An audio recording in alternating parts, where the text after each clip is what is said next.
I found my little sister's diary tucked away at the back of her closet while I was searching for my old video games. At first glance, I thought it was just a kid's diary filled with doodles and innocent secrets, but as I flipped through the pages, a chill crept down my spine. Her innocent handwriting turned into jagged scrawls and erratic drawings, each page filled with strange symbols I didn't understand, but they seemed to pulse with some kind of disturbed energy.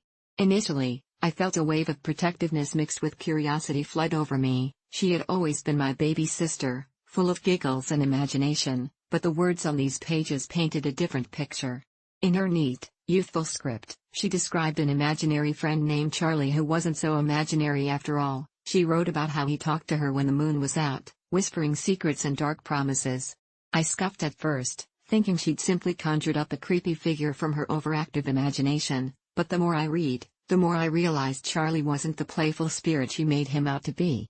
He prowled deeper into her psyche from page to page, telling her about the dark corners of our house, about a place under the floorboards where it was too cold and she had to be careful or he'd pull her down into the shadows forever.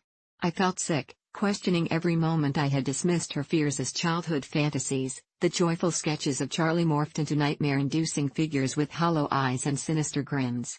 One entry she wrote had a date circled with an elaborate flourish, October 31st, my sister's 8th birthday. That night, she confessed in breathless detail, Charlie had told her he had gifts to give, and I could only imagine it was the kind of gift that wasn't wrapped in shiny paper. That Halloween, I remembered she'd come home so pale, eyes wide with a mix of terror and thrill, her candy bag half empty, but all I could think of was how little time had passed since then. Time blurred into a sickening swirl as I kept reading, stumbling upon another entry that described how she could hear Charlie's whispers when night fell, how the walls of her room grew thinner, and she could see him looming, watching her, waiting for something.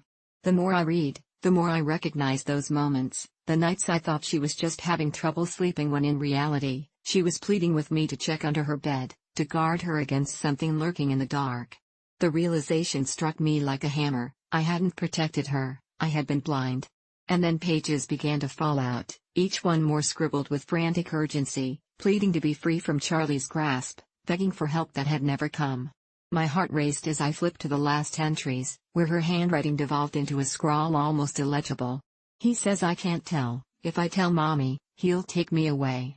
Each word tore at my insides with raw conviction, a visceral agony of remorse flooding through me, and there was one entry that seized me entirely. It was a confession of sorts, written the day before she vanished without a trace last year.